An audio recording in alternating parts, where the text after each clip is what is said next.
नमस्कार, मेरा नाम प्रतिभा शर्मा। मेरे साथ मेरी दोस्त माही शर्मा। फाइटर न्यूज़ के इस खास शो चुनावी हलचल में आपका स्वागत करते हैं। फाइटर न्यूज़ के इस खास शो चुनावी हलचल में हम जनता के बीच जाके उनका मत जानते हैं। आज हम फिर युवा वर्ग के बीच आए हैं। क्या है उनका मत, क्या कहना है स्थानीय विकास को लेकर, क्या कहना है प्रदेश विकास को लेकर, आइए हम युवा वर्ग से जानते हैं। मैम, विधानसभा चुनाव का बिगुल बज चुका है। हर सरकार चाहती है कि हम अपनी पार्टी लाएं और सरकार बनाएं। आपका क्या कहना है कि कौन सी सरकार आए? हम तो यही एक्सपेक्ट करते हैं स्टूडेंट्स की ऐसी गवर्नमेंट आए जो डेवलपमेंट का ध्यान रखे। हम गर्ल्स स्टूडेंट्स हैं तो हम एक्सपेक्टेशंस रखते हैं कि जब भी हम बाहर जाए तो हमें सेफ़ फील हो, ट्रांसपोर्टेशन करे तो रोड्स में ट्रांसपोर्टेशन अच्छा हो, कोई प्रॉब्लम ना आए। तो वो तो कोई गवर्नमेंट स्पेसिफिक नहीं, बट ऐसी गवर्नमेंट जो हमारी एस्पिरेशंस को कंप्लीट करे, हम ऐसी गवर्नमेंट ही एक्सपेक्ट कर रहे हैं। अभी जो मैम वर्तमान सरकार है, क्या उनके द्वारा विकास नहीं किया गया है?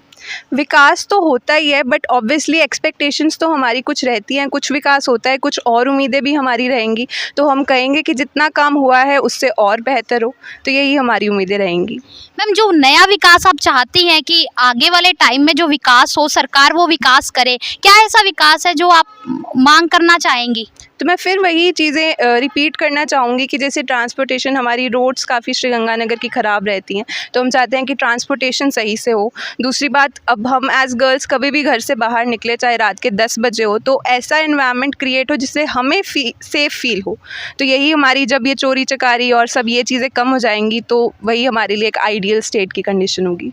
मैम, आप क्या कहना चाहेंगे स्थानीय विकास को लेकर? जैसे कि मैम ने बात किया कि रोड सही नहीं बनी हुई और जो महिला है जो बाहर निकलने के लिए सेफ फील करे, आप क्या कहना चाहेंगी मैम? बिल्कुल सही कहा है। मैं बिल्कुल सहमत हूँ इस चीज़ से कि लड़कियां जब भी बाहर निकलें वो सेफ़ फील करें।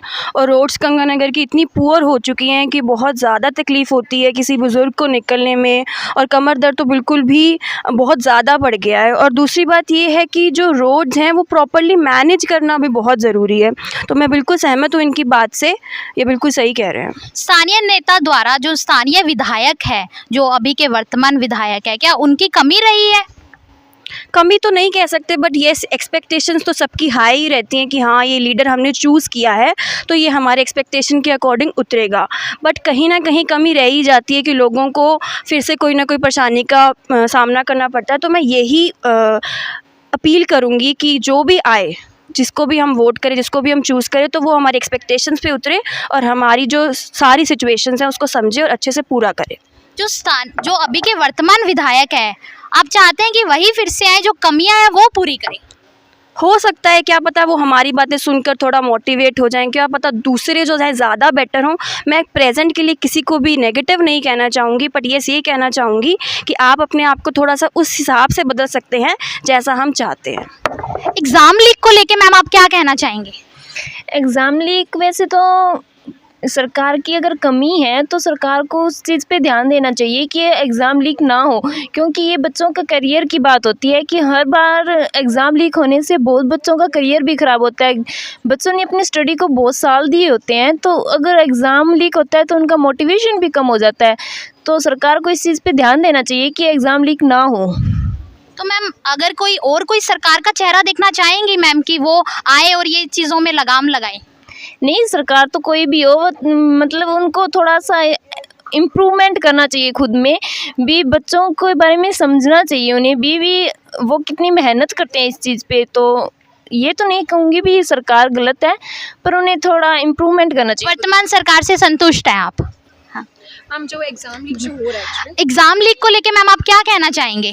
मैम एक्चुअली जो एग्ज़ाम लीक हो रहा है ये वाला, जिसमें बहुत सारे बच्चे अपनी प्रिपरेशन करते हैं, लास्ट के अंदर उनको पता चलता है कि हाँ भी एग्ज़ाम लीक हो गया है, ठीक है, उनके ऊपर इतनी ज़्यादा मतलब वो हार ही जाते हैं बिल्कुल ही कि हाँ अब हम प्रिपरेशन करेंगे, गवर्नमेंट सर्विस हमें चाहिए कि हम प्राइवेट क्यों ना कर लें, इसलिए वो ऐसे गवर्नमेंट सर्विस को एकदम मना कर देते हैं। लेकिन राजस्थान में काफ़ी ज़्यादा वो एग्ज़ाम लीक्स हुए हैं, शायद 2 सालों में भी काफ़ी ज़्यादा एग्ज़ाम्स लीक्स हुए हैं। तो मैं चाहूँगी कि ये कम से कम हो, ताकि बच्चों को थोड़ी सी राहत मिले कि हाँ भाई उनको एक्सपेक्टेशंस रहें कि हाँ हमें सरकारी नौकरी भी मिल सकती है। और स्पेशली कि रिजर्वेशन जो चल रहा है, अब बहुत ज़्यादा मुद्दा है कि कास्ट के लिए बेसिस पे आपको रिजर्वेशन मिलेगा, वो थोड़ा कम हो जाए। जनरल चाहे OBC हो, चाहे ST SC हो, सभी को एक लाइन पे मतलब एक स्तर पे रखा जाए और सभी को उस मतलब लेवल के ऊपर मेरिट्स के बेस पे उसको जॉब मिले, गवर्नमेंट जॉब मिले। तो मैम आप कांग्रेस सरकार से संतुष्ट हैं? मैं ये नहीं कहती कि कांग्रेस सरकार से संतुष्ट हूँ, क्योंकि अब जैसे अब कांग्रेस सरकार ही है तो उसकी वजह से जैसे उनके बेसिस पे ही बहुत ज़्यादा लीक हुई हैं वो। तो मैम आप चाहेंगे कि नई सरकार आए? हाँ, मैं ये चाहती हूँ। तो मैम क्या विकास है और क्या विकास देखना चाहते हैं कि अगर नई सरकार आती है कि कौन से विकास है जो चाहते हैं कि वो विकास करे? कि वो पहले तो रिजर्वेशन कम करे, स्पेशली यही है, रोड की जो हालत है वो सही करे और जो क्लीननेस है उस पर ध्यान दे। और ये कहूँगी कि जो बच्चों के लिए, जो बच्चे तैयारी कर रहे हैं एग्ज़ाम्स के लिए, ठीक है, उनका थोड़ा सा मोटिवेशन बना रहे कि हाँ वो लोग लगे कि हाँ बस सरकारी नौकरी हमारे लिए सच में अच्छी है, इस हिसाब से। Thank you.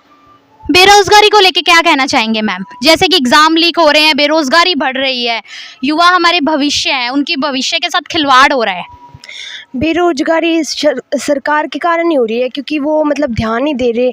पेपर लीक हो रहे हैं उनके कारण ही हो रहे हैं, मतलब वो ध्यान दे ज़्यादा तो वो पेपर भी लीक ना हो तो बेरोजगारी भी ना बढ़े। लोग मतलब पैसे दे दे के पेपर खरीद रहे हैं, अपनी मेहनत पे नहीं कर रहे कुछ, तो फिर उसी के कारण हो रहा है सब कुछ। धन्यवाद। युवाओं के बीच काफी गुस्सा देखा जा रहा है एग्जाम लीक को लेके, स्थानीय विकास को लेके भी काफी युवा गुस्साए हुए हैं। इसी शो को आगे जारी रखेगी मेरी दोस्त माही शर्मा। धन्यवाद प्रतिभा। जैसा कि अभी हमने युवा वोटरों से बात की, तो आगे भी इस हम कार्यक्रम को यूं ही जारी रखते हैं। तो मैम आप बताइए कि गंगानगर में आप क्या क्या विकास देखना चाहेंगी? विकास के लिए बहुत स्कोप है, मैं कहूँगी गंगानगर में। Ganganagar is a developing city, तो ऑब्वियसली बहुत सारा कंस्ट्रक्शन होता है, तो वो ये सब कंस्ट्रक्शन कंप्लीट हुए, जो मिट्टी उड़ती है, तो कोई भी अगर एंट्रेंस होता है तो एंट्रेंस एक अच्छा होना चाहिए। वही रोड्स प्रॉपर होनी चाहिए, क्लीनलीनेस पे ज़्यादा ध्यान दिया चाहिए। जैसे प्रॉपर अगर डस्टबिन की प्लेसमेंट्स हो, जैसे कॉलेज के आगे भी कई बार कचरा इकट्ठा रहता है, तो वो अच्छे से अगर मैनेज किया जाए तो क्लीनलीनेस से ऑब्वियसली एक अट्रैक्शन आएगी। तो ये सब चीज़ें ही एक नॉर्मल एस्पिरेशन रहती है। तो अगर हमारी बेसिक नेसेसिटीज़ भी कंप्लीट हों तो भी हम कह सकते हैं कि हाँ अब हम एक लेवल पे हैं कि हम और डेवलपमेंट की तरफ आगे बढ़ सकते हैं। जी बिल्कुल, आप मतलब सफाई को लेके काफ़ी चाहेंगी कि सफाई होनी चाहिए, रोड्स डेवलपमेंट प्रॉपर होनी चाहिए, डस्टबिन प्रॉपर प्लेस्ड होने चाहिए और रोड्स, इससे हमारा एक बेसिक इंफ्रास्ट्रक्चर और उभर कर आएगा सिटी का। ठीक है जी, धन्यवाद। तो मैम आप बताइए कि आप इनकी बात से किस हद तक सहमत हैं? सफाई को लेके मुद्दे हैं कुछ, विकास को लेके, और क्या चाहती हैं आप? कि सफाई तो होनी चाहिए, क्योंकि जिस हिसाब से बीमारी बढ़ रही है, अभी मेरे को खुद डेंगू हो गया था क्योंकि सफाई बिल्कुल रही नहीं है। आसपास इतना ज़्यादा कचरा है, क्योंकि घर से लोग निकाल देते हैं। अब दिवाली आ रही है तो दिवाली पे कचरा निकालेंगे, वो बाहर ही रहता है, सफाई होती नहीं है, ना सफाई कर्मचारी आ रहे हैं। तो हम चाहते हैं कि सफाई कर्मचारी की पोस्टें भी बढ़ाई जाएँ और भेजे जाएँ कि ये सफाई अच्छे से हो, क्योंकि गंगानगर में सफाई है ही नहीं इतनी। जी थैंक यू मैम। मैम क्या नाम है आपका? आस्था। ठीक है, आप बताइए मैम कि जैसे कि आज गंगानगर दिवस भी है, तो अभी 2027 में हमारे गंगानगर को 100 साल पूरे हो जाएंगे।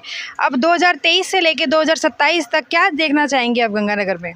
मैम मैं एजुकेशन से रिलेटेड डेवलपमेंट देखनी चाहूँगी। काफ़ी डेवलपमेंट की है अपनी गवर्नमेंट ने, जैसे कि Mahatma Gandhi English medium school खोले हैं, पर वो अभी तक मतलब हर एरिया में पहुंचा नहीं है। बच्चे अभी भी उतने नहीं जा रहे उन स्कूलों में, अटेंडेंस नहीं है, टीचर बढ़िया नहीं है, और काफ़ी जैसे कि हमारे जो युवा हैं उनके लिए जॉब्स नहीं निकल रही हैं, बट वो उनका टाइम पीरियड बहुत ज़्यादा है, एक मतलब बहुत टाइम पीरियड के बाद में निकलती हैं। अगर वो रेगुलर बेसिस पे निकलें तो भी हमें बहुत फ़ायदा हो। बस यही है, क्लीननेस, एजुकेशन और इनसे रिलेटेड अगर हो तो हमारे। पर मैम एजुकेशन की बात करें तो कहीं ना कहीं कांग्रेस सरकार ने भी मेडिकल कॉलेजेस का निर्माण किया है, तो हाँ मैम बिल्कुल डेवलपमेंट हुई है, पर वो उतनी उस लेवल तक नहीं है कि हम कह सकें कि हमारे लिए डेवलपमेंट की गई है। हाँ है, बहुत छोटे लेवल पे है, ठीक है, बढ़िया है, बट हमें और भी एक्सपेक्टेशंस हैं कि सरकार और भी कुछ हमारे लिए करे। जी धन्यवाद। मैम आप इनकी बात से किस हद तक सहमत हैं? मैम मैं पूरी तरह से सहमत हूँ। मैं बस इतना ही कहना चाहूँगी, इन्होंने जो कहा लेवल पे हुआ है उतने लेवल पे नहीं हो पाया जिस हद तक हम चाहते हैं, जिस हद तक एक्सपेक्टेशंस थी उतने पे नहीं खरे उतर पाए इसमें, तो बस इतना ही कहना चाहूँगी। जी कोई बात नहीं, थैंक यू। मैम आप बताइए कि भ्रष्टाचार तो बढ़ते ही जा रहा है, सरकार उस पर ज़्यादा ध्यान देगी तो वो कम होगा। अगर सरकार मतलब उन पे रोक लगाएगी तो फिर वो भ्रष्टाचार भी कम होगा। उन्हें हमारी सुरक्षा का भी ध्यान रखना चाहिए। तो मौजूदा सरकार है, क्या वो सरकार सुरक्षा का ध्यान नहीं रख पा रही? रखती है, लेकिन हम उस हद तक नहीं रख पाती जिस हद तक हम एक्सपेक्टेशन रखते हैं, तो उन्हें और ज़्यादा प्रयास करना चाहिए इसके लिए। जी बिल्कुल। मैम आप हमें बताइए कि जैसे कि इन्होंने सुरक्षा की बात करी, तो कितना हद तक सुरक्षा हमारे गंगानगर में आवश्यकता है? एक्चुअली अब तो पहले से काफ़ी सुधार हुआ है बिल्कुल। है ना। पहले से सुधार हुआ है, पहले तो बिल्कुल भी निकल नहीं पाते, लेकिन अब तो जा भी रहे हैं हम, है ना। तो ये है कि अपन रात के टाइम में, जैसे कि अब जब बॉयज़ है वो रात के टाइम में निकल सकते हैं, लेकिन हम लोग नहीं निकल सकते, वो चीज़ है। वो थोड़ी सी इम्प्रूवमेंट हो जाए तो सही हो जाएगा, अपने तो रक्षा अपने आप हो जाएगी अपने तो। जी बिल्कुल, सुरक्षा के लिए आपका बहुत ही सही विचार है, लेकिन इसी के साथ साथ अगर हम चाहें कि कोई महिला प्रत्याशी को भी हमारे गंगानगर से उम्मीदवार चुना जाना चाहिए, तो आप किसे सपोर्ट करेंगी? मैम ये तो अभी नहीं पता, लेकिन अभी इस चीज़ के लिए वो तो यही है कि अपने को नेता तो ऐसा चाहिए जो अपनी एक्सपेक्टेशंस को मतलब पूरा करे, जो अपनी फैसिलिटीज़ हैं, एक तो सेफ्टी है हमारे लिए, और ऊपर से जो डेवलपमेंट होना चाहिए सड़कों का वो होना चाहिए। ये सारी चीज़ें अपनी पूरी कर दे, अपने लिए तो वही नेता सबसे बेस्ट है। जी बिल्कुल, धन्यवाद। मैम आप बताइए कि आप गंगानगर में क्या क्या चाहती हैं? किसी ने बात करी सुरक्षा की, किसी ने लॉ एंड ऑर्डर्स की, तो आप क्या चाहेंगी? मैम देखिए, सब कुछ इम्पॉर्टेंट है, स्टडीज़ इम्पॉर्टेंट है, सेफ्टी इम्पॉर्टेंट है, क्लीननेस इम्पॉर्टेंट है, सब कुछ इम्पॉर्टेंट है। बट अभी जैसे मतलब बात करते हैं कि किसको चुना जाए, हाँ मैं मानती हूँ मतलब महिलाएं उनको चुने, क्योंकि जो गर्ल्स का जो कंसर्न होता है उसको मतलब ऑब्वियसली लेडीज़ ज़्यादा समझती हैं, तो वो उससे कनेक्ट कर पाती हैं। अब हमारा जो कंसर्न है भाई वही, जैसे इन्होंने बोला रात को निकल सकते नहीं है, तो घर पे भी जो एक मेंटालिटी बन रखी है कि नहीं गर्ल्स नहीं जा सकती, नॉर्मल कॉलेज की जो ट्रिप्स जाती हैं ना उनमें भी हमें नहीं जा पाते हैं जेंट्स। ऐसा नहीं है हमारे जो भी हमारे टीचर्स हैं वो अच्छे नहीं हैं, या मतलब फिर भी घर पे कंसर्न रहता है, तो वो जो रहता है मतलब इसका जो बेस है ना इसको थोड़ा टैकल करना पड़ेगा। और बाकी स्टडीज़ का, एजुकेशन का जो है, हाँ काफ़ी अच्छे लेवल तक चल रहा है, सब कुछ है, बट फिर भी मतलब थोड़ा इम्प्रूवमेंट इसमें है अभी भी नहीं। जी धन्यवाद। तो मैम आप महंगाई को लेकर क्या कहना चाहेंगी कि महंगाई राहत कैंप भी चलाए गए हैं? महंगाई तो देखिए मिडिल क्लास को अफेक्ट करता ही है और कर भी रहा है, और जो लोअर मिडिल क्लास होते हैं उनको तो बहुत ज़्यादा करता है, बेसिक नेसेसिटीज़ से भी वो रह जाते हैं। तो सबसे इम्पॉर्टेंट काम सिलेंडर नहीं पहुंच पा रहा है, लोग एक टाइम की रोटी खा रहे हैं या नहीं खा पा रहे हैं। तो मेरा कंसर्न तो यही रहता है कि महंगाई को जितना हो सके उतना कम रखें, और जो ब्लैक मार्केटिंग सबसे बड़ी चीज़ है जो महंगाई को बढ़ा रही है उसके ऊपर सबसे पहले देखा जाए और उनको सख्त से सख्त सज़ा दी जाए जो ये कर रहे हैं। ठीक है मैम, आप बताइए कि आप इनकी बात से किस हद तक सहमत हैं? मैं सहमत हूँ इसकी बात से, ये महंगाई को लेके आप? हाँ जी, मैं सहमत हूँ महंगाई को लेके, और महंगाई अब बहुत ज़्यादा अफेक्ट कर रही है हम सबको, और हम अपने बेसिक नेसेसिटीज़ पे जैसे कि ये बता रही है कि हम वो नहीं ले पा रहे हैं। काफ़ी हद तक राहत कैंप चलाए गए और सिलेंडर को भी 500 सब्सिडी दी गई। सब्सिडी सबके पास पहुंच नहीं पा रही है, मतलब इनको लोग अच्छे से समझ भी नहीं पा रहे हैं, कुछ कुछ इंसानों तक ही पहुंच पाती है। फिर स्टूडेंट लाइफ में ऐसी कौन सी समस्याएं आपको देखने को मिलती है ना महंगाई को लेके? स्टूडेंट लाइफ में एजुकेशन यही है हमारे महंगाई को लेके कि हर जगह स्कॉलरशिप या फिर गवर्नमेंट का जो स्कीम चलाती तो है गवर्नमेंट, लेकिन हर जगह वो पहुंच नहीं पाती है। कई लोगों को पता ही नहीं होता कि अच्छा ये स्कीम है, इसका हम फ़ायदा उठा भी सकते हैं या फिर नहीं। शिक्षा के लेकर कोई योजनाएं आपको नहीं दिखाई देती? योजनाएं तो सरकार ने भी बहुत बनाई है, पर वही बात है इम्प्लीमेंट नहीं कर पाई, ढंग से कर पा रही हैं, लोगों तक पहुंच नहीं पा रही है। बहुत ही सही सेइंग्स है इंडिया में, मतलब लोगों के पास पहुंच ही नहीं पा रहा है कि हाँ गवर्नमेंट ये सब कुछ कर भी रही है। गवर्नमेंट को कुछ कैंपेन लगाने चाहिए कि हाँ हमारे पास ये सब्सिडीज हैं कि हम आपके लिए ये ला रहे हैं, ताकि जो नॉर्मल पीपल हैं वो कम से कम उसका फ़ायदा तो उठा सके ना। जो आ रहे हैं, जो फ़ायदा उठा रहे हैं वो भी वैसे ही हैं, जो नहीं उठा रहे वो भी वैसे ही हैं। ठीक है जी, धन्यवाद मैम। मैम आप बताइए कि सरकार को लेके आपकी क्या एक्सपेक्टेशंस हैं? मैम कोई कि अच्छी सड़कें इम्प्रूव होनी चाहिए। अभी खड्डे हुए पड़े हैं, तो फिर लोगों की आने जाने की जगह नहीं है, तो उनमें सड़कें बननी चाहिए। नहीं, कोई बात नहीं मैम, थैंक यू। मैम आप बताइए। मैम जैसे बात करें सरकार की, जैसे पॉवर्टी बहुत ज़्यादा बढ़ रही है, तो सरकार को थोड़ा करना चाहिए, जैसे गरीबों के लिए थोड़ा वैकेंसीज़ खोलनी चाहिए ताकि वो अपनी। गरीबों के लिए कैसी वैकेंसी मैम? नो मैम वैसे नहीं, मतलब थोड़ा ज़्यादा वैकेंसीज़ खोलनी चाहिए ताकि उनको भी अपॉर्चुनिटी मिल सके। हाँ हाँ, ताकि उनकी फुलफिलनेस हो सके, मतलब उनकी रिक्वायरमेंट्स, ठीक है। और जैसे कई लोग भूखे मर रहे हैं तो उनके लिए कुछ करनी चाहिए सरकार को, ठीक है। और वैसे सभी ने बता ही दिया, क्लीनलीनेस और ये सब कुछ होना तो चाहिए। जी बिल्कुल, धन्यवाद। जैसा कि हमने देखा अभी हमने युवाओं वर्ग से बात करी जिनमें चुनावों को लेके काफ़ी उत्साह नज़र आ रहा है। तो आगे भी हमारा यह विशेष कार्यक्रम चुनावी हलचल यूं ही जारी रहेगा। मैं कैमरामैन ज्योति के साथ माही शर्मा, प्रतिभा शर्मा। धन्यवाद।